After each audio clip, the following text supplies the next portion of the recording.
2 months to get to that point. 14 people, and we got out of the car. And Hugh was a stickler for following the law. Remember, he's in law school.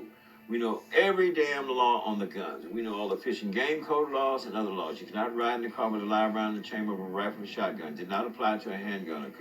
A loaded weapon is constituted a loaded weapon when you do have a live round in the chamber. You cannot point a loaded weapon at a person because under California law it constituted assault with a deadly weapon, etc., etc.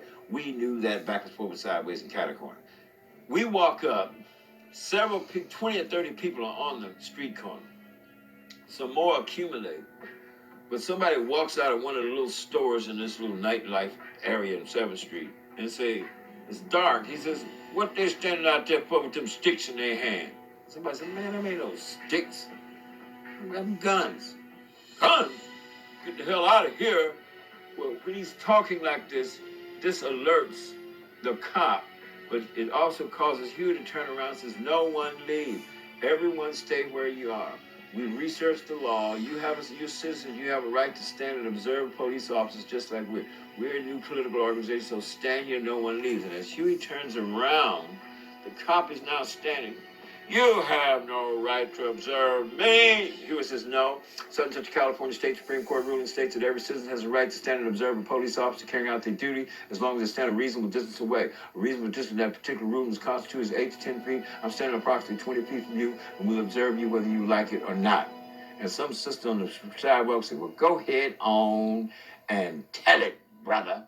Is that gun loaded, the cop says? He would say, if I know it's loaded, that's good enough. Well, I have a right. He would step back. You have no right whatsoever. He was recited something else related to the Supreme Court, somebody versus so-and-so, and blah, blah, blah, blah, blah. Therefore, this is my private property. You cannot remove my private property from me without due process of law. Step back. You cannot touch my weapon.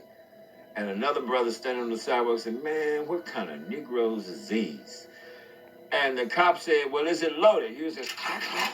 He says, like I said, if I know it's loaded, that's good enough. And then another brother says, clap, clap. He jacks around. And the crowd on the sidewalk is saying, oh, shit. And they're jumping back. They're moving back. And the brother, the young arrestee that was with his hand on the back of the truck, he ducks down behind him. Hey, y'all, don't shoot this way, brother. And the cop is pissed. And I looked at the cop. And he's really not scared. He's just pissed because he is outnumbered.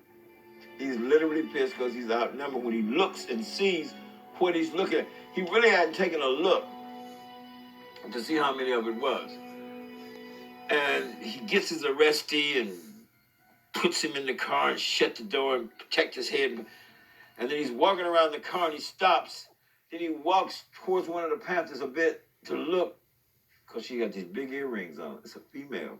This afro and this bush jacket. And I guess to make sure she's really a woman, and he gets in the car and drives off. Some little kids come around the corner.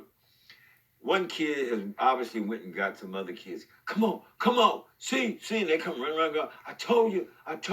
Look.